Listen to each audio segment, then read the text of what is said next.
आगामी 5 ରୁ 7 दिन पर्यंत समग्र राज्य रे हालुकारु मध्यम धरणर वर्षा लागी रहिबो।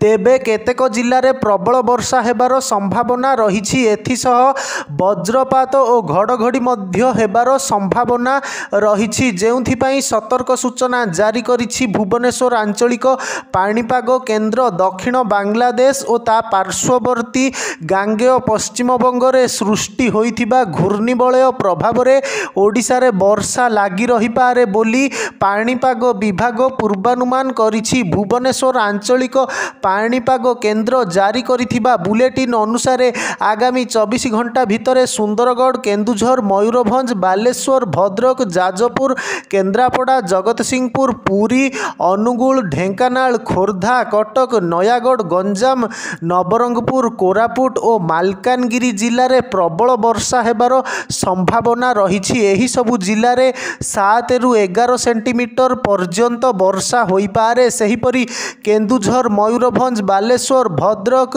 केन्द्रापड़ा, जाजपुर, जगतसिंहपुर, खोर्धा, नयागढ़, गंजाम, गजपति, पुरी, रायगड़ा, कंधमाल और बौद्ध जिलार केतेक अंचल रे वज्रपात और घड़घड़ी होई पारे। सेथिपाई येलो वार्निंग जारी करा जाइछि। आसंता काली अर्थात रविवार समग्र राज्य रे वर्षा हेबार संभावना रहिछि। तेबे बरगढ़, झारसुगुड़ा, संबलपुर, देवगढ़, सुंदरगढ़, अनुगुल, ढेंकानाल, केन्दुझर, मयूरभंज, जाजपुर, बालेश्वर और भद्रक जिल्ला रे केतेक स्थान रे प्रबल वर्षा हेबार संभावना रहिछि।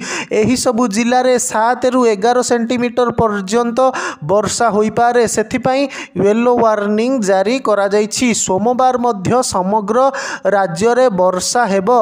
तेबे बरगढ़, झारसुगुड़ा, संबलपुर, देवगढ़, सुंदरगढ़, केन्दुझर, मयूरभंज, बालेश्वर और भद्रक जिल्ला रे केतेक स्थान रे प्रबल वर्षा हेबार संभावना रहिछि। एही सबु जिल्ला रे 7 ରୁ 11 सेंटीमीटर पर्यंत वर्षा होई पारे। सेथिपाई येलो वार्निंग जारी करा जाइछि।